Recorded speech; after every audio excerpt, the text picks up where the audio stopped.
Welcome to the University of Michigan Dentistry Podcast Series, promoting oral health care worldwide.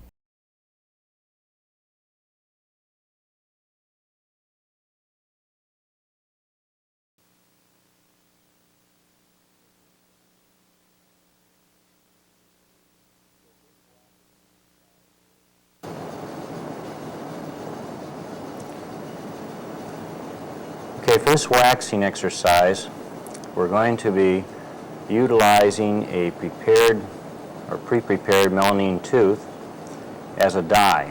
This is the only time that you will be waxing on this type of a thing in this course. When you actually do the bridge, you will be using a silver-plated die.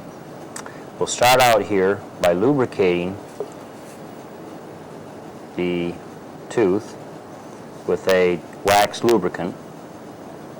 The excess should be taken off slightly by rubbing it on your fingers or passing it under a gentle stream of air.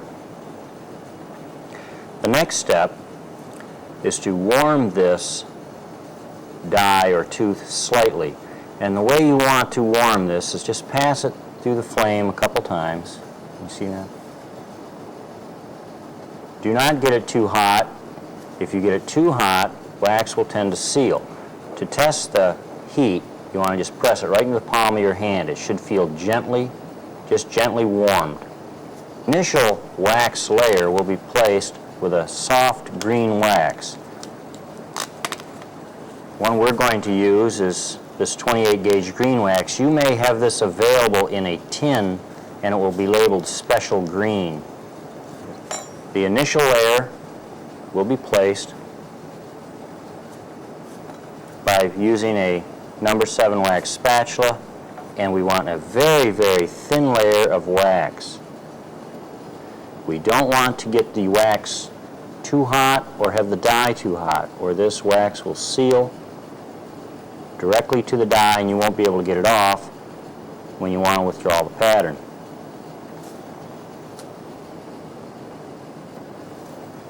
The next step in getting an adequate adaptation to the die is to place wax in all these special retentive areas. We're going to use the harder green wax now and come down each retentive groove, let it start to congeal, and then we will actually hold this down with our finger to keep that from contracting out of that groove.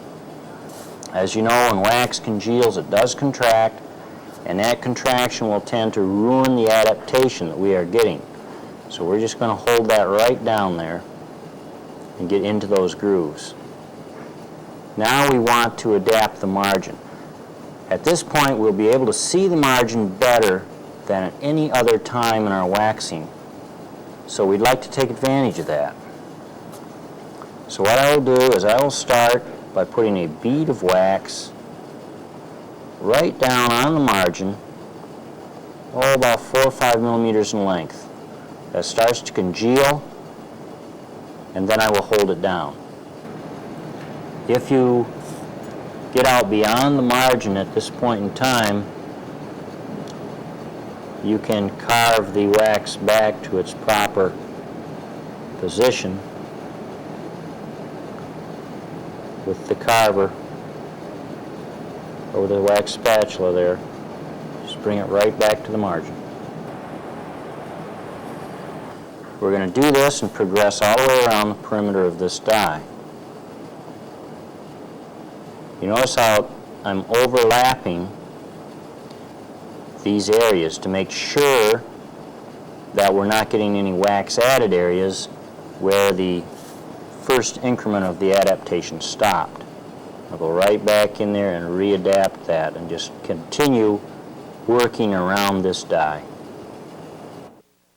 Okay, now at this point you have your initial adaptation to your die done. Now for the waxing exercise, we're going to have you do a few of these adaptations just so you get this well in hand and know how to do it. So at this point, let's just build up a layer of wax here so that we can pull this off and verify what this adaptation looks like. When you pull your pattern off, you want to put your fingers and thumbs together like this, a gentle pull, and there we have the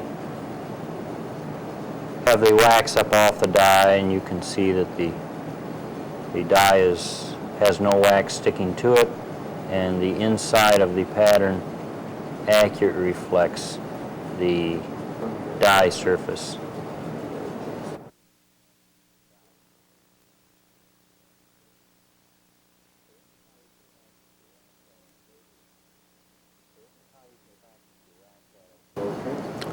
So this is how you can practice your wax adaptation. And I'm going to take this off and put it aside. Now we will readapt, and we will actually wax a crown now. Relubricate the die, and we will rewarm it. Now we have the adaptation done with the soft green. And we'll start with a harder green wax, just as we did before. Come into the retentive areas,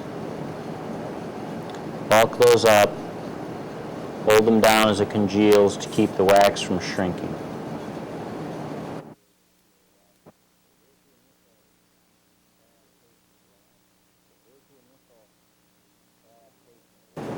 Okay, here's the initial adaptation of wax. And now we want to go ahead and put our cusp cones on. We're going to start with the buccal cusp cones, the supporting cusp cones in the mesial buccal area. And you can see the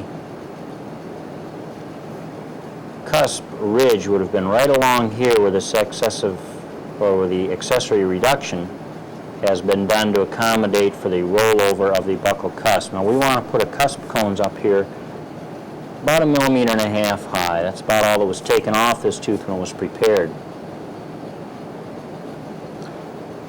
So we would put this cusp cone in place, and if we had this in an articulated model, we would go through the excursions, make sure that we had a stop on the tip of that cusp cone. We're doing this just freehand, so we're just going to do it for ideal anatomy. Here's the middle buccal cusp. We're going to put first molar anatomy on this, even though it is a second molar. The idea is that if you can wax a first molar, you can certainly wax a second molar. And it'll give you a little bit more practice at a more detailed wax up. You can see the distal cusp is being placed now, and the distal cusp comes onto the distal surface. You can see we have the two buccal cusps lined up along the buccal, and the distal comes right around the distal aspect of the tooth, right here. Now we're going to put on the two lingual cusps.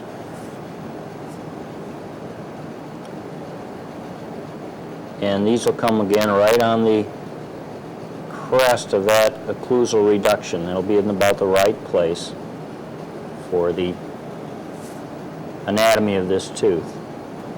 Okay, now when we look across the tooth from the mesial aspect, we should see that the buccal cusp generally are going to be slightly higher, very slightly higher than the lingual cusp tips. And of course, with it out in our hand like this, it's a guess. I think we're going to have to just build these up just a little higher on the buccal.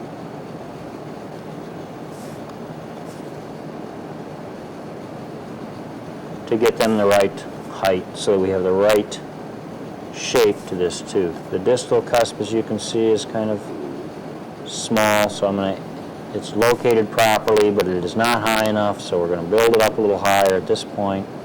Now we have the cusp cones located, and you would have located these on the articulator and placed them such that you had stops on the cusp tips and that they did not collide, did not interfere with occlusion. And you would not go any further until you were satisfied with that.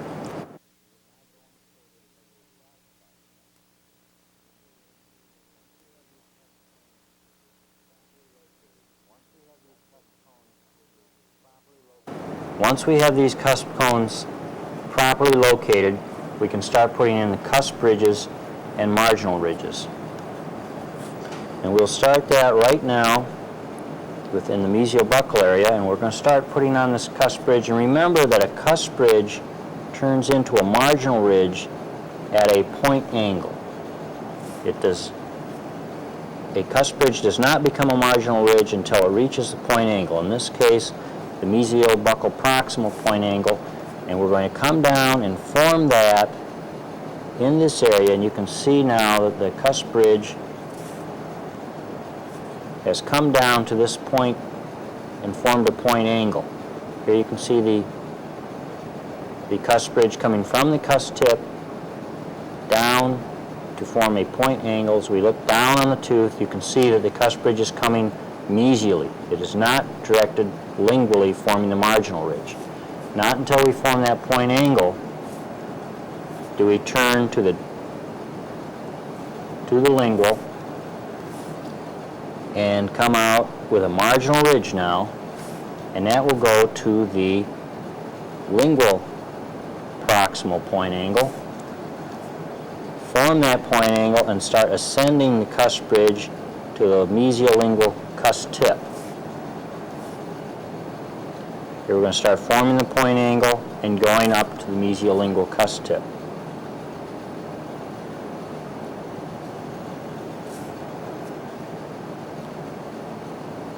Now, as we are performing this, we would be constantly checking in the articulator to make sure that we were not getting the marginal ridge too high. For this exercise, all we want is a good anatomical form.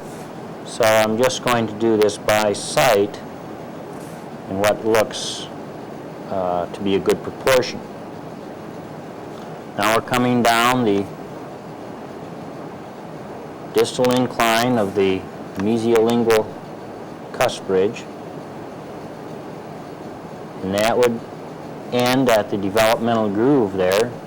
And now we will start the mesial cusp ridge of the distal lingual cusp, and it will come down into what will eventually be a developmental groove.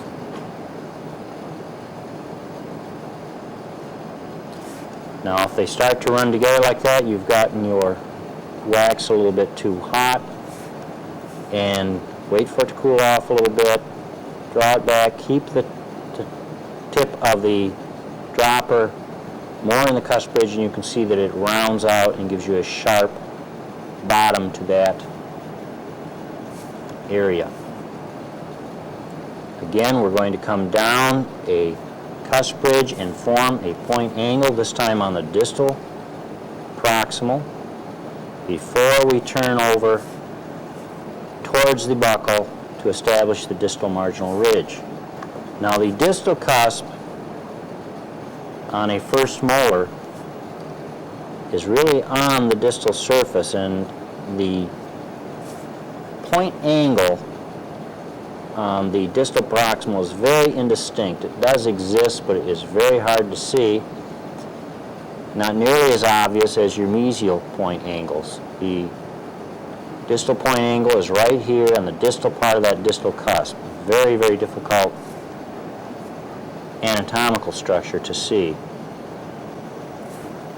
We'll continue with these cusp ridges all the way around, and we're very careful, because remember, we've already established our cusp height, not to increase the cusp height anymore as we establish these cusp ridges. Once we're satisfied that we have the cusp ridges properly placed, we should see this type of a look. This has been called a fish mouth.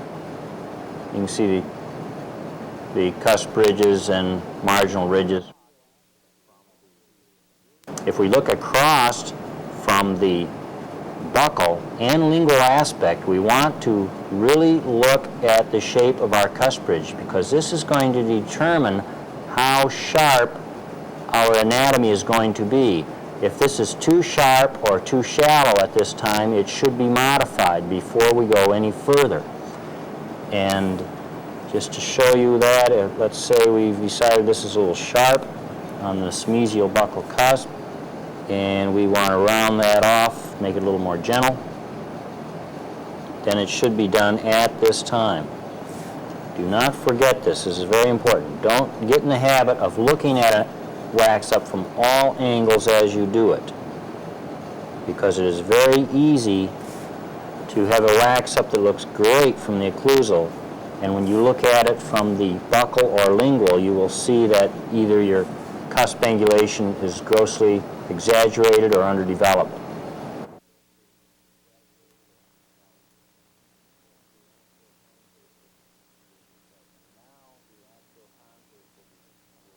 And now the axial contours will be placed. And this is done cusp by cusp. We're going to flow in the mesial proximal, or the mesial buccal cusp first. We can pick up quite a lot of wax on the dropper and just form this axial surface. Now the height of contour on the proximal surface does not run from the point angle down to the mesia of the root. It runs from the point angle back to the midpoint of the root, back this way. So we're going to develop that as we develop this buccal surface. As after you're satisfied with the contour that you've gotten, let it solidify,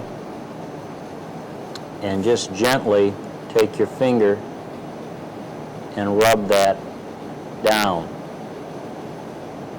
This will smooth that surface so you won't have any wax added lines, any laps on the wax. Now you notice we have a line here already started for a developmental groove between the mesial cusp and the middle buccal cusp. And we're going to try to leave that groove as we develop the middle buccal cusp.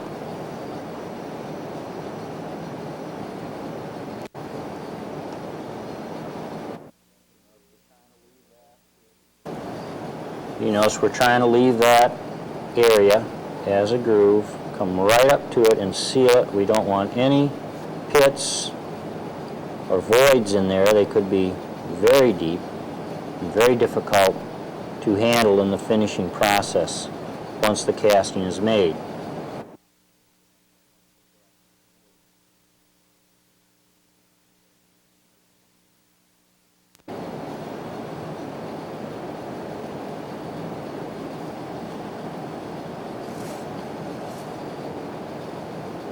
We can come and flow on the other side of the groove also.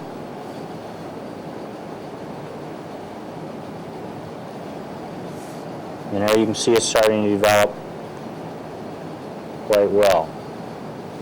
We can let that congeal just a little bit, and again wipe that down with our finger to smooth it. Now we're going to go ahead and put the distal cusp in.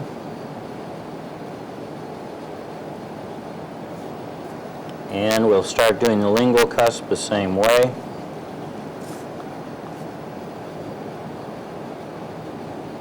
Build up the distal lingual here. We're going to start developing a lingual developmental groove and lingual point angle here.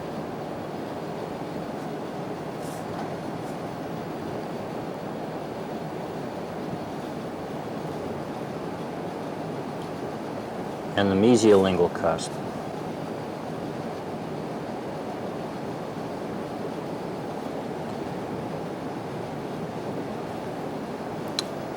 And the last thing we're going to develop here on this particular one is the mesioproximal.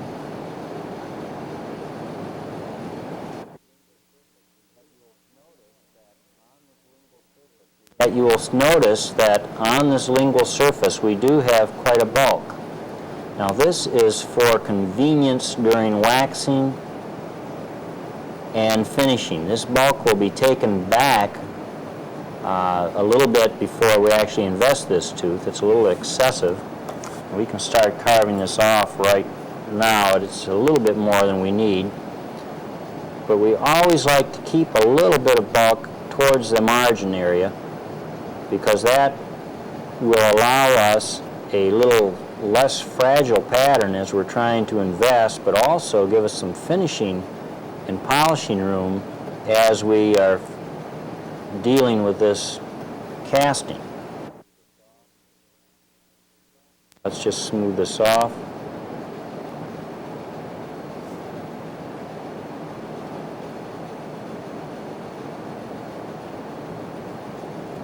And what we want to do is we want to come up with a proximal surface and all axial surfaces that we are going to be happy with right now. We haven't spent any time on the occlusal anatomy. We have spent time locating where cusps are going to be for function, but we haven't done anything with the occlusal anatomy. And there you can see that we have taken that bulk off the lingual aspect to make it more normal in shape. We have a fairly smooth surface. You've got the developmental grooves indicated.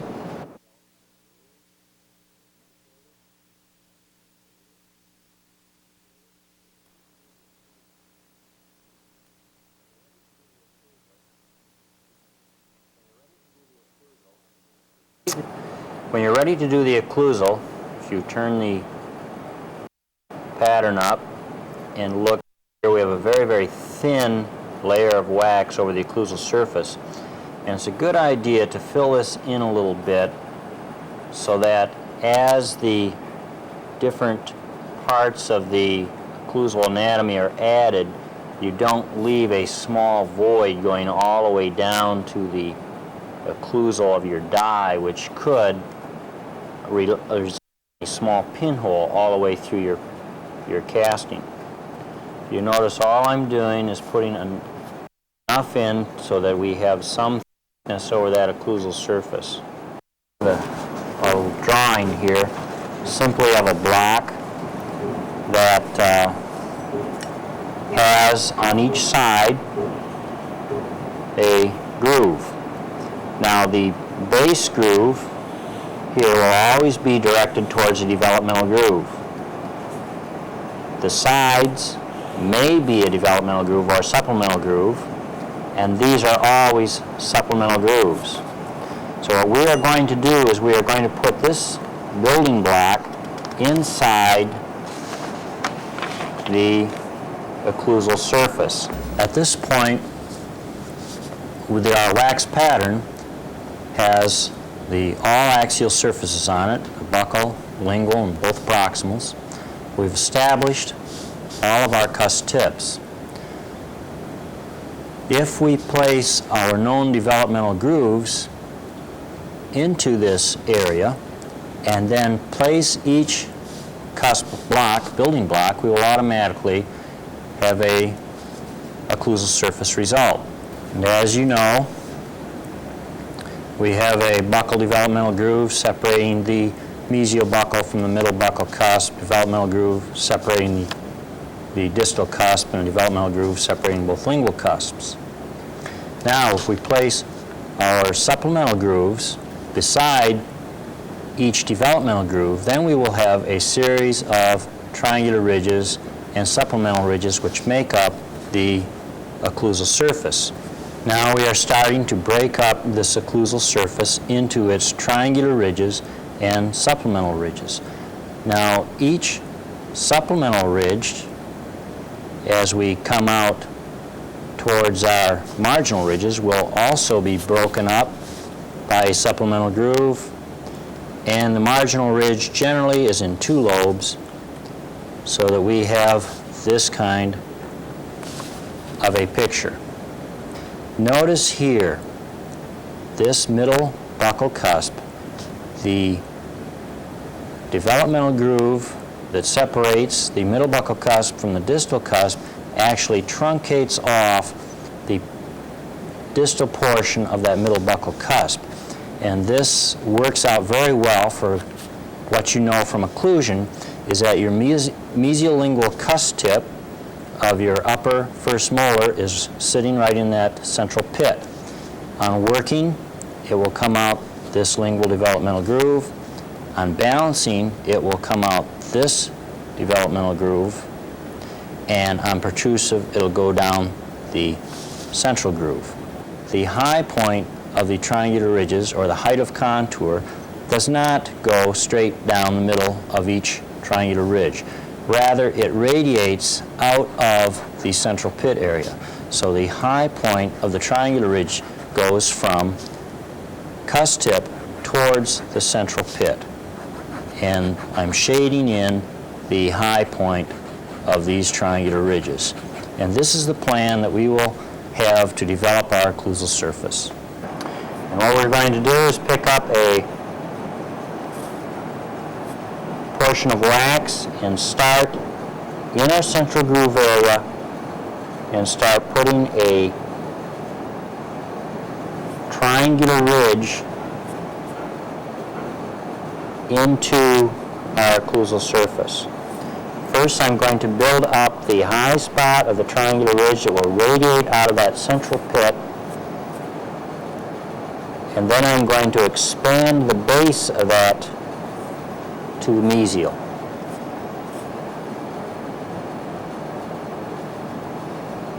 Now, if you lose control of the heat of your wax, it will tend to flow onto the occlusal surface and just form a blob. If that happens, carve it back now. Do not lose sight of the plan of this occlusal surface, or it'll be very difficult to bring back. Now you can see here that we are going to have a fullness in our triangular ridge up towards the cusp tip and in the base here.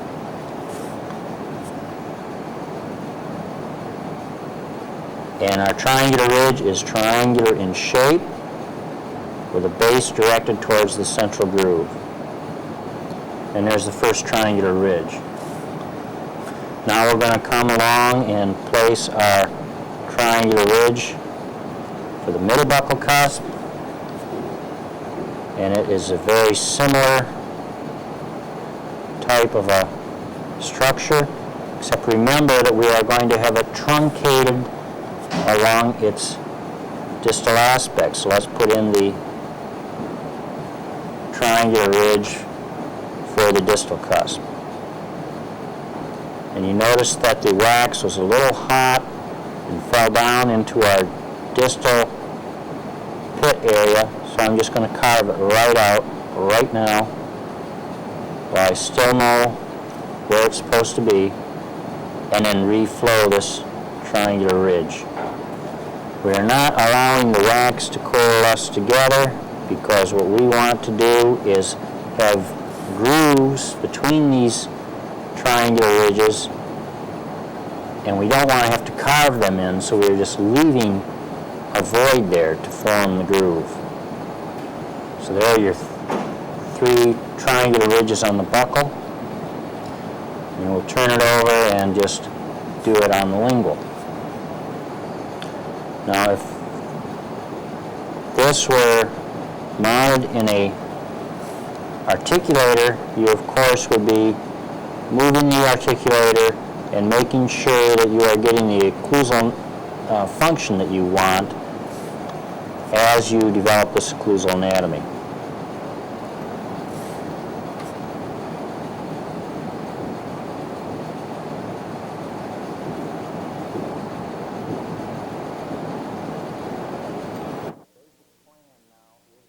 You can see that the basic plan now is there. Our developmental grooves, for the most part, are indicated, not totally formed, but we're pretty close.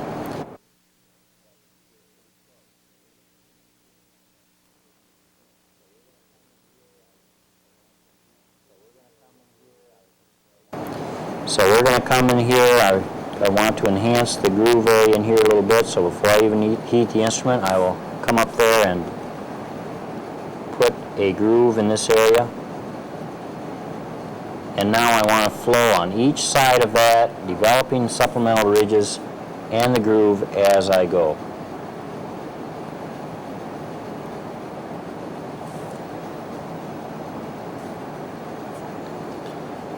The supplemental grooves are started from the crest or from the cusp ridge area down towards the central pit, because they are wider along the cusp ridge than they are towards the central pit. Now you can see that this one has gotten a little bit over onto the triangular ridge, so I can simply carve that back without losing sight of my anatomical form. And now it's very simple to reflow that to smooth it up. Notice that I always use a finger rest for this small instrument so that I can maintain good control, and the amount of heat you carry on the instrument is extremely important. If you're losing control of the wax and the wax just wants to flow all over the occlusal surface, then you're heating your instrument too hot. Be sure that you do not heat just the very tip of the instrument. You have to heat back from the tip a good centimeter or so, so you'll place a little bit of heat into that whole instrument. If you have trouble with the groove developing, as I've stated, carve it in with as the tip cools off, and then go back with a warm tip and flow each side of the groove.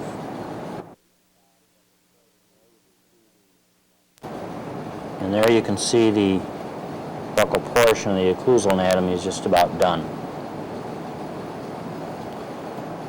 We'll start with these supplemental ridges and grooves on the lingual side now. Now there you can see a little bit too much wax was added. It started to obliterate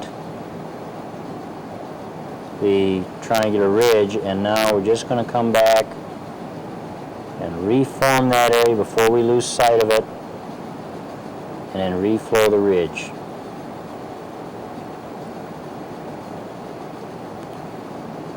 And this is not difficult. It just takes a little practice and some patience.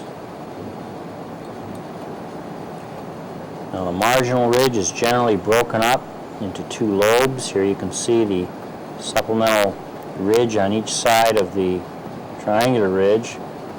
So now we're developing the mesial triangular fossa. Break that up into two lobes. Now we'll just have to flow all that in. Do the marginal ridge in one increment here, and then we will break that up into two lobes.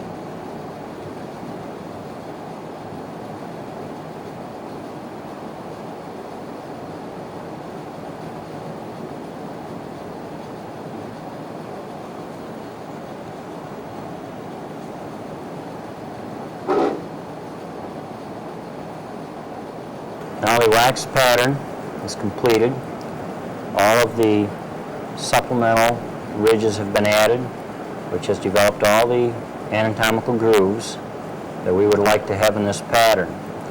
The axial contours have been smoothed. Any wax added areas have been corrected. The developmental grooves are placed. And as you can see, there are no very, very deep wax added lines. There are a few facets that could be improved with some polishing, burnishing. And if we remove this pattern, we'll see it comes off cleanly and has a good wax adaptation.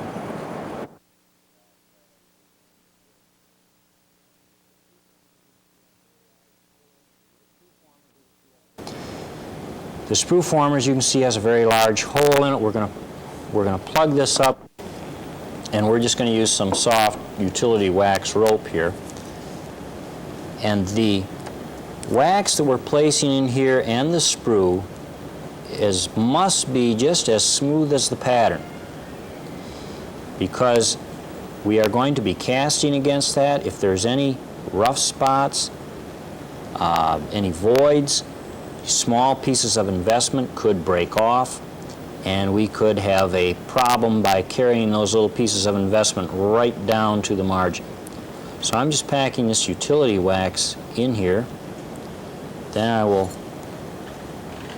warm my 7 spatula and carve off the excess.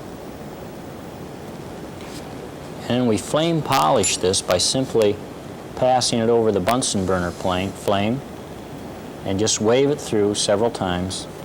And that will put a molten surface on it.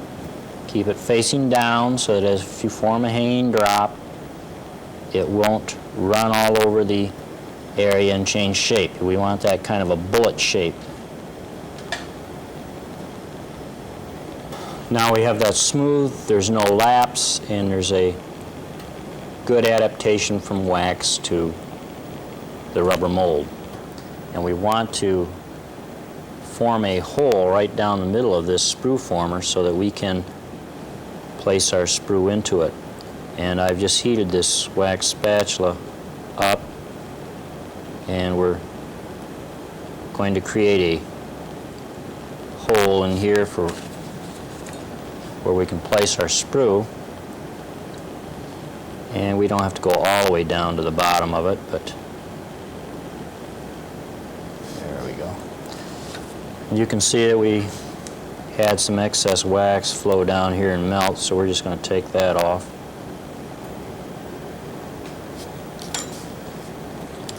Reflame that slightly.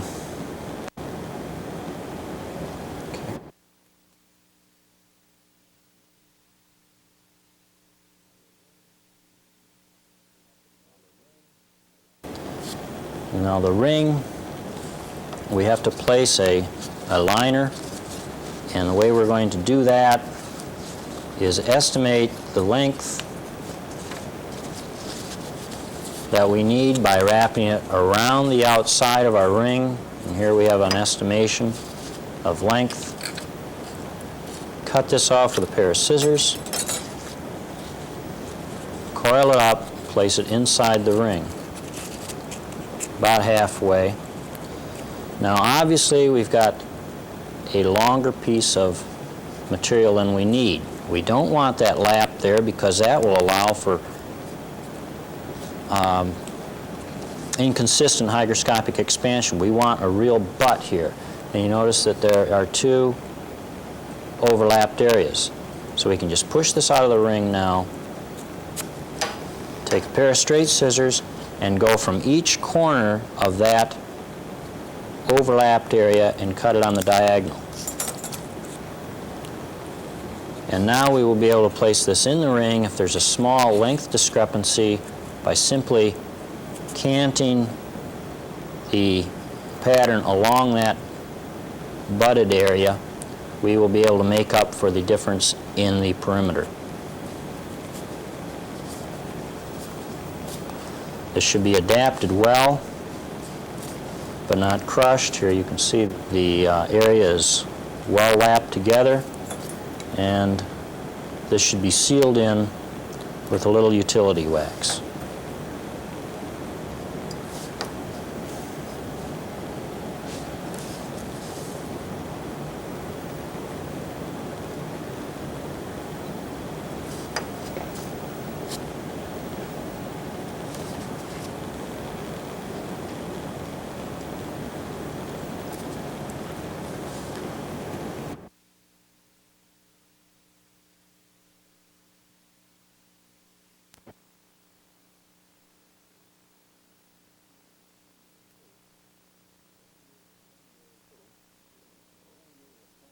And we're going to use a 10 gauge wax sprue material to invest this crown.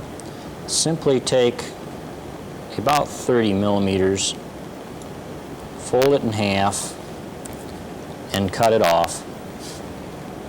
like so. Then we'll want to form this. We're going to make a Y sprue, so we're going to form this around a convenient form here. Let's see if we can just pinch it up over the number 7 spatula to this shape. And now it will be sealed along the stem of the Y with sticky wax.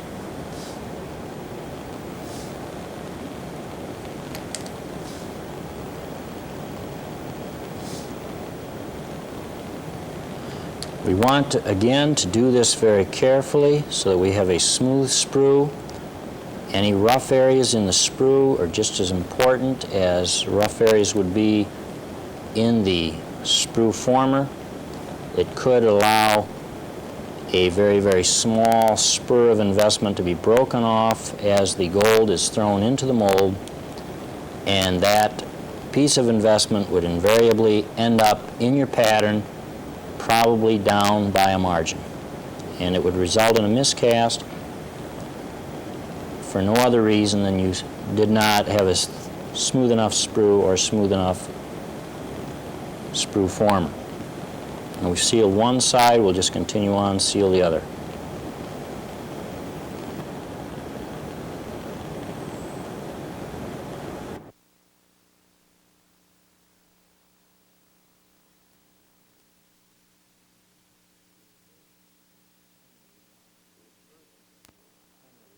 The first thing that we want to do here is do a final margination of the pattern. In order to do that, we would like to use a burnishing swedging action from a warm instrument to really very tightly adapt those wax margins to our die. In order to do that, we're going to take a number 7 wax spatula, gently heat it, and test it on the palm of your hand. And when you rub that warmed spatula on the palm of your hand, it should not burn, it should be gently warm. When we get to that condition, then we can take the flat side of that spatula at an exaggerated angle to the margin and gently wipe it across that margin. Now, as we do this, we will just very, very lightly swedge that wax and tightly adapt it to our margin. And we will continue to do this around the perimeter of the pattern. You notice if you get this too hot, it will melt the pattern, and that will ruin your adaptation of the margin, and you will have to readapt that area before you can invest. Now, once we've gone all the way around this tooth, then you notice we will have a little bit of bulk on these margins. They're not formed right down to the last little bit of contouring that we want to do. We're going to reserve that for a grinding sequence later. Once we have those well adapted, then we're going to pull the pattern and guarantee that we do have all margins. We'll just check this around the total perimeter, and that we don't have any flash that went over the margins breaking off and revealing a short margin. Now, the one thing that we want to check as we check this margin is that we will take it, look at it directly, rotate from cervical to occlusal this way. Now, as you do that, if you see a bright, shiny mark, that will indicate a short margin. So you would have to lengthen that. As you can see here, we do not see a bright, shiny area on this die, so we don't have any short areas. The next test that we want to do is pull the pattern slightly, and while staring at the margin, reseat it and make sure the margin just disappears. If the margin disappears before complete seating, you have an overextension, and that should be removed before you invest. Now that we're satisfied with the margins, we're ready to go ahead and invest this tooth.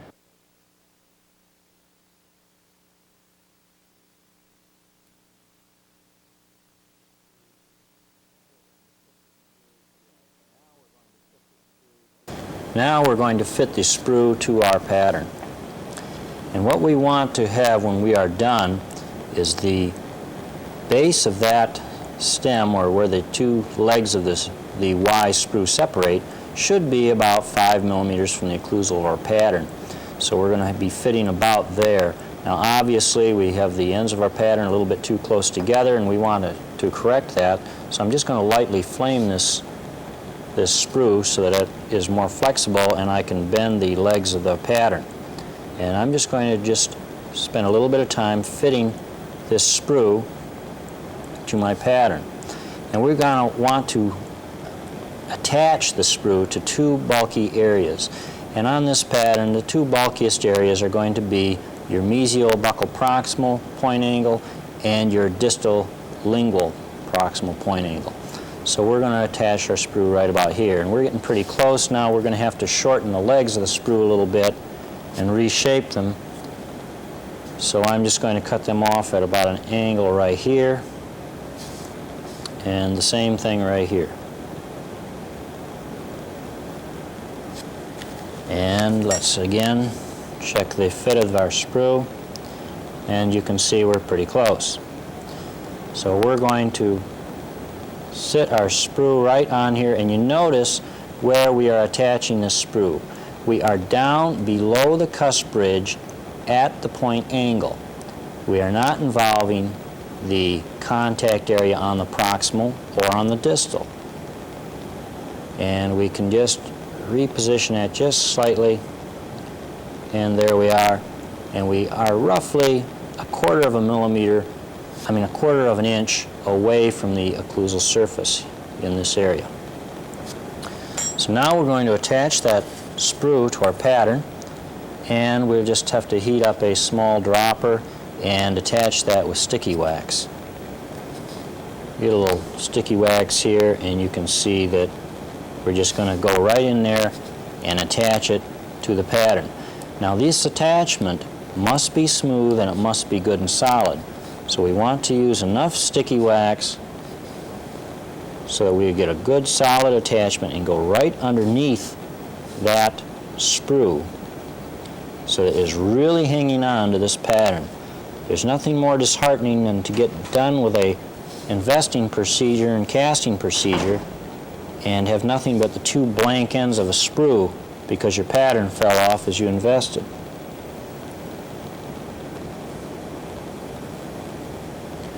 So now we have the sprue placed on our pattern, and it is attached on each point angle. The attachments are smooth, and there are no voids that will tend to trap investment that will later be broken off and carried into our pattern. Now it's important at this point when we take this off that we are going to be able to immediately place it on our sprue former and invest it. It's important to remember the sprue is not a handle. You notice I pulled the pattern by pulling on the pattern itself. Put the sprue in a pair of tweezers and place it into our sprue former. Then we will test it for height by placing our ring on it and seating it. Now this should come about a quarter of an inch away from the end of the ring. As you can see, we're a little high, so we're going to take this out, cut the bottom of our sprue off a little bit, and replace it at the proper height. Here you can see we're looking right down into the pattern, and if I turn this sideways, you can see it disappears. It's below the lining area, and it disappears. It's not sticking out of the end of the ring. It's about a quarter of an inch from the end of that ring. So now we have to seal around the sprue and the former. You can just readapt that wax after forcing it to sprue in there, and take a wax dropper and seal this up. Hold your pattern sideways like I'm doing here. Remember that heat is rising off that dropper, and if you use a large dropper particularly, the heat rising off that dropper can run right up into the pattern and cause a distortion. And you could have done everything correctly to this point, and by not holding the pattern sideways as I'm demonstrating here, you could ruin your wax pattern simply because the heat is rising into the wax and causing a distortion from that excess heat. Now we have that sealed, and the seal is smooth, and you can see where we had to force that sprue into our wax here. We got a couple of cracks and some lap lines, so I'm going to spend a little bit of time here and seal those down so we don't have a rough area there. Okay, now we have a properly sprued pattern. The connections are smooth. They're not on the occlusal, where we've spent so much time trying to develop our anatomy and function. They're out on rather flat, smooth surfaces that'll be easy to cut the sprue back and recontour those areas to what we had waxed.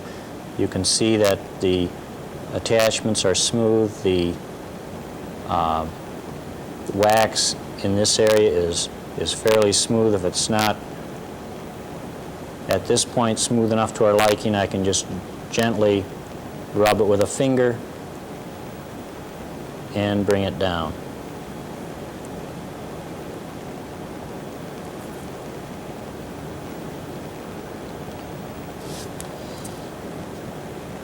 One little spot right here that I want to make a little bit smoother.